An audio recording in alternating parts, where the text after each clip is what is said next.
여러분들의 댓글 한 분 함께 합니다. 선생님 항상 건강하세요. 감사합니다. 선생님 덕분에 수익은 많이 나왔는데 매도하려니 장기 보유 과세와 더불어서 금융소득 종합과세가 너무 큰데요. 향후 관리는 어떻게 하는지요? 언젠가는 매도를 해야 할 건데 세금이 부담입니다. 항상 감사드립니다 하셨어요. 그래요. 언젠가 매도를 해야 할 건데 세금이 부담이에요. 그러면 자, 1,000만 원 벌었어. 그러면 250만 원, 220만 원 세금 내죠? 그 22% 세금 내니까. 그 나머지 220만 원 빼고 780만 원. 그만큼 버시겠습니까? 아니면 220만 원이 아니라 그거의 10배 2200만 원 세금 내시겠습니까? 그러면 아니요. 220만 원 세금 낼게요 합니다. 220만 원 세금 낼 거면 1,000만 원 벌었다는 얘기예요. 그러면 220만 원 세금 빼고 780만 원 내 돈 됐네? 그런데 그거의 10배 2200만 원 세금 내겠습니다 하신 분들은 780만 원이 아니라 7800만 원 내 손에 쥐어들어요. 세금을 많이 낼수록 비례적으로 수입은 어마어마하게 늘어나는 거예요. 세금이 부담이라 그러면 그럼 세금 조금 내면 부담 안 생기죠? 그럼 조금만 버세요. 100만 원만 버세요. 저는 1억 10억 벌고 싶어요. 그래서 세금 10배 100배 더 내고 싶어요. 많이 세금을 낼수록 비례적으로 훨씬 더 큰 수입이 나오는 거예요. 그러니 세금 부담 생각하지 마세요. 또 세금 부담 때문에 국내 주식 얘기하는 사람들이 있어요. 세금을 내고도 지금 말씀드렸죠? 코덱스 200 16년간 2배도 못 올랐는데 지금 14년간 11배나 올랐어요. 22% 세금을 내고도 국내 주식에 비해서 월등히 높은 수익이기 때문에 미국 주식에 투자하는 거예요. 그러니 세금은 여러분들 오늘 6월 1일입니다. 어제까지 종합소득세 세금 냈죠? 양도소득세. 작년에 매도하신 분들 차익 250만 원 공제하고 22% 세금 내셨을 겁니다. 팔지도 않고 그대로 가져가신 분들은 세금 안 냅니다. 이분 댓글에 보면 장기 보유 과세라는 말씀하셨어요. 장기 보유 과세 없어요. 부동산은 있죠. 보유하고 있는 동안에 계속 세금 내죠, 보유세.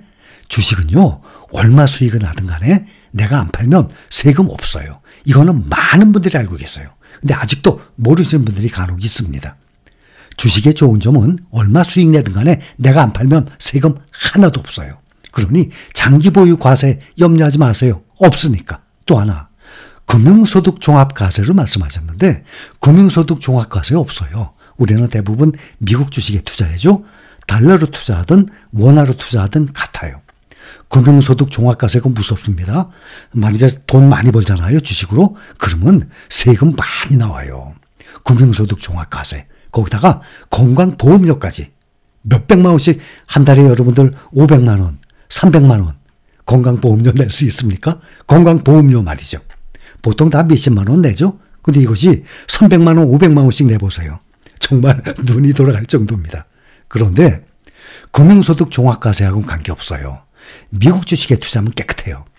투자한 금액에서 250만 원 수익 금액에서 공제하고 그 다음에 나 수익 난 금액에서 22% 세금 딱 내면 그냥 끝이에요. 금융소득 종합과세도 없어요.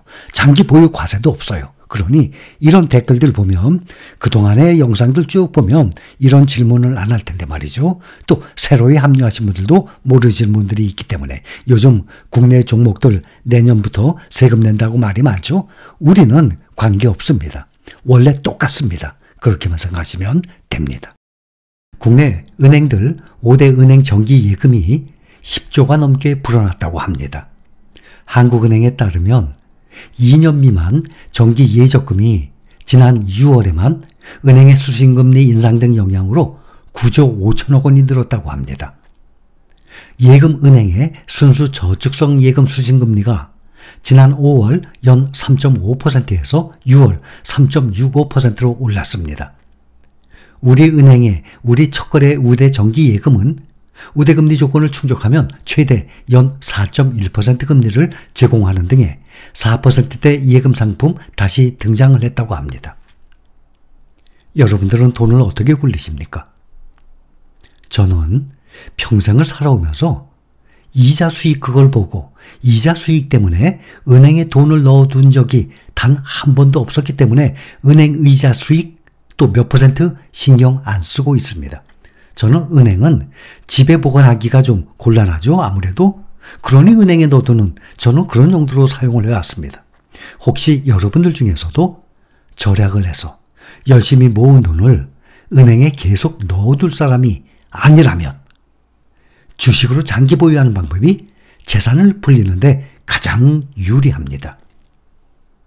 또 일부의 사람들은 금리가 높아지고 주식시장이 좋지 않을 때 은행으로 자금이 이동을 했다가 금리가 다시 내려가고 또 주가가 상승하고 그렇게 되면 뒤늦게 주식시장에 또 들어오는데 대부분 그렇게 해요.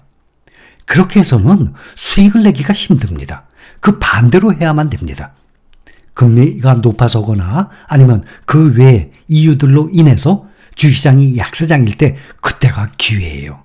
그때 주식을 사들이는 사람이 훨씬 더 높은 수익을 얻을 수 있는 것입니다. 그래서 은행을 어떻게 여러분들은 활용하십니까? 계속 주식을 투자해서 몇 년 동안 돈이 불어나게 되면 그것을 부동산을 투자 원하시면 그때 부동산 투자는 목돈이 있어야 되잖아요. 목돈을 부동산으로 옮기는 것입니다.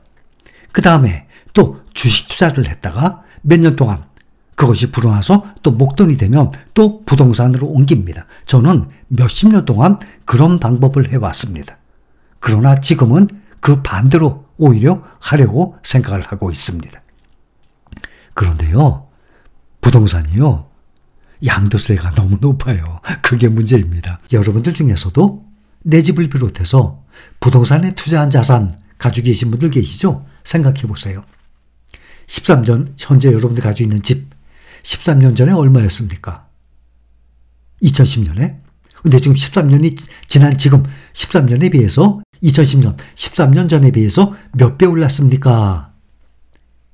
지역에 따라 다르겠죠? 한 2배부터 많아야 5배. 5배? 5배 오른 거 극히 드물 거예요. 5억짜리가 2010년에 5억짜리가 25억, 10억짜리가 50억? 거의 없을 겁니다. 13년 만에 부동산 투자로 5배 수익을 본 사람은 아마 흔치 않을 거예요. 또 일부의 사람들은 이런 생각이에요. 주식 투자는 레버리지를 일으킬 수 없지만 부동산은 부동산 담보대출을 받죠? 만약에 10억짜리 산다. 그럼 뭐 5억 반만 가지고도 살 수 있듯이 레버리지를 통해서 일부의 자금으로 더 큰 부동산을 살 수 있기 때문에 좋은 점이라고. 세금을 생각해야 돼요. 처음에 살 때 취득세 내죠? 보유를 하고 있는 동안 보유세, 재산세 내죠? 팔 때 또 양도세 계산해보죠? 그런데 반대로 주식은 처음에 살 때 취득세 냅니까? 하나도 없죠. 내가 안 팔고 5년, 10년, 20년 보유하는데 보유세 냅니까? 하나도 없죠. 부동산에 비해서 주식은 팔 때 그때 양도세 나오죠. 22%의 수익이 난 거에 22%의 세금만 내면 되는 것입니다. 세금을 계산해 본다 그러면 부동산 투자할 때 레버리지 효과 그거 없어요. 세금이 너무 많습니다. 주식 투자에 비해서. 이렇게 타이거 미국 나스닥 100 ETF와 비교를 해봐도 주식에 투자를 했을 때의 수익률이 부동산 투자 수익률에 적어도 2배 이상은 나올 것입니다. 지금 10배 가까이 올랐으니까 많이 올라야 봤자 부동산은 2배, 3배예요. 그러니 2배, 3배 수익이에요. 주식이 부동산에 비해서. 저 또한 30년간 부동산과 주식에 투자를 하면서 경험한 수치예요. 몇 년 동안 주식에 투자해서 목돈 되면 부동산으로 옮겼다 그랬죠. 또 몇 년 동안 또 부동산 살 돈 이 정도 되면은 그 주식이 원금과 이 불어난 수익까지 합해서 또 부동산을 옮겼다 그랬죠. 만약에 그걸 옮기지 않고 그냥 계속 주식에 보유했다면 지금 부동산보다 수익이 훨씬 높았습니다. 경험자예요. 여러분들 중에서도 그런 경험 해보신 분들 계실 겁니다.